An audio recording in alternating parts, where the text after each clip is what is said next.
Ask you, brother. There's a couple matches going down July 9th at the Monster Factory that I'd like your reaction on. One of those being Cory the Gorilla West is going to be going against the GOAT, John Brzenk. And we all know that you just recently pulled John yourself, both arms. So what's your thoughts on that, bro? It's it's very interesting match. I will be looking at it like this. It's seriously very interesting for me because I really believe that Cory on that goal, if he'll be able fast enough to supinate and hit with that 430 pounds, most likely he will finish. Wow. But there is always but. And I don't think Cory will be able to win the whole super match. He may win 1-2, but most likely John will, in a strap, he will do that. Okay, so you think that's a key for John is to get to the strap?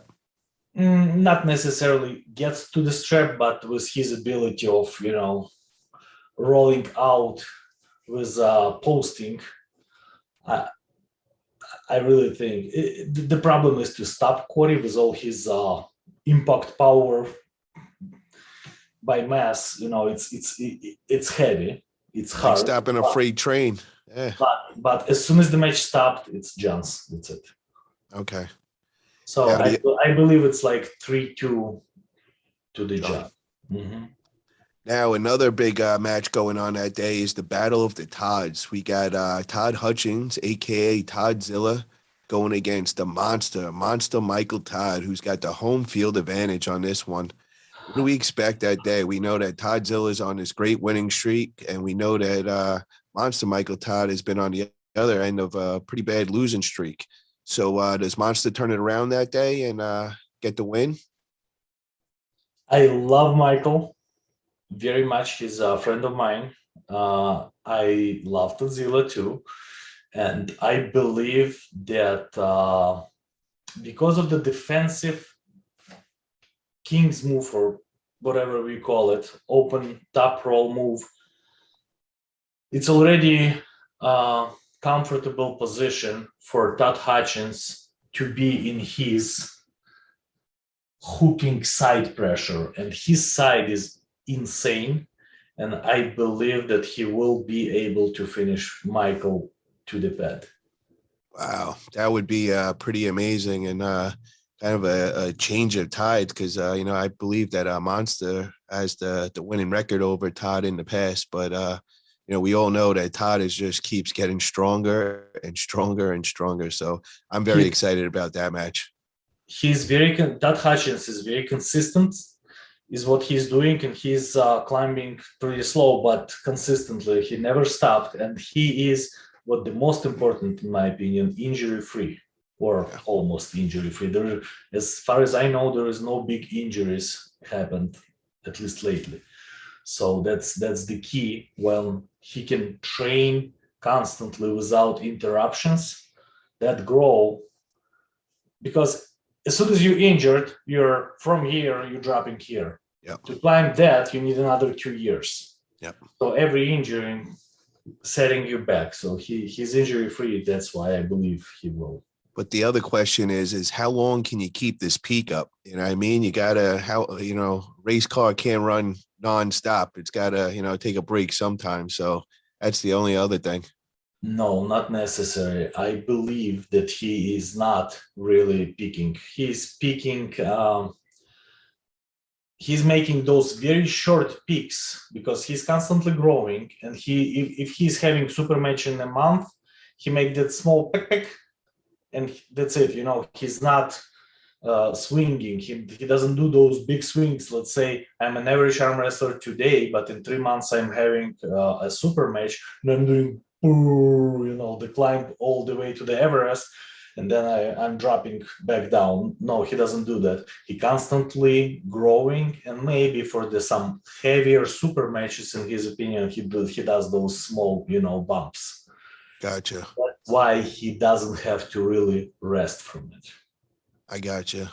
So the more things that I was talking about was, like you got to be cycling, man, and you got to come off sometimes. So that's where it's like, is he coming off at during certain super matches, and that's more of where I was going with that. Unless hey, you're running year round, and it's probably not the best thing for your body, but if you're at the top level like that, I guess that's something you got to deal with. It's yeah, I'm not a big big expert into this stuff, but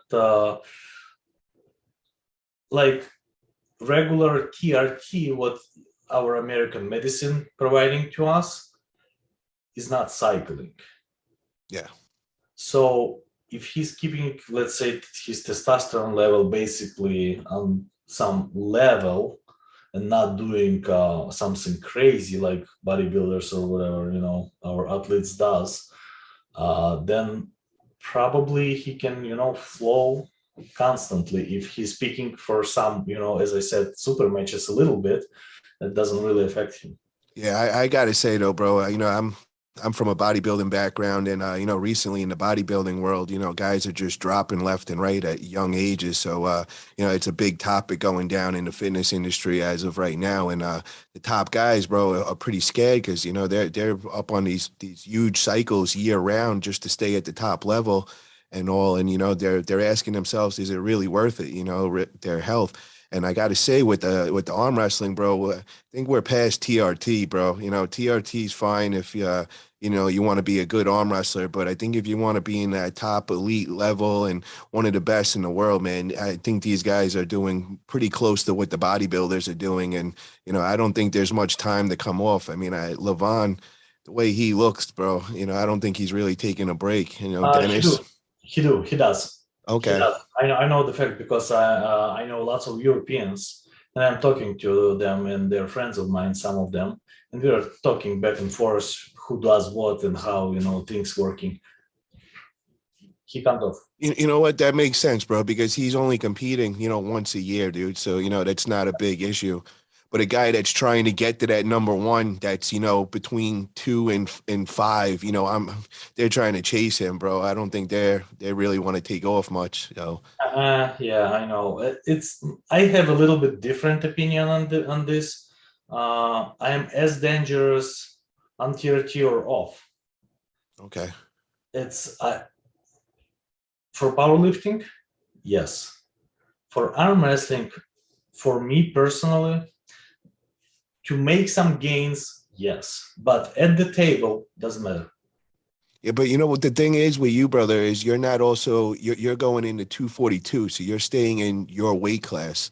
Yes, When you get up to that super heavy, bro, doesn't there's matter. you got guys at 250, then you got guys at a 400 pounds. So I No, mean, it's not it is a big difference. So I yes. think that has part of it.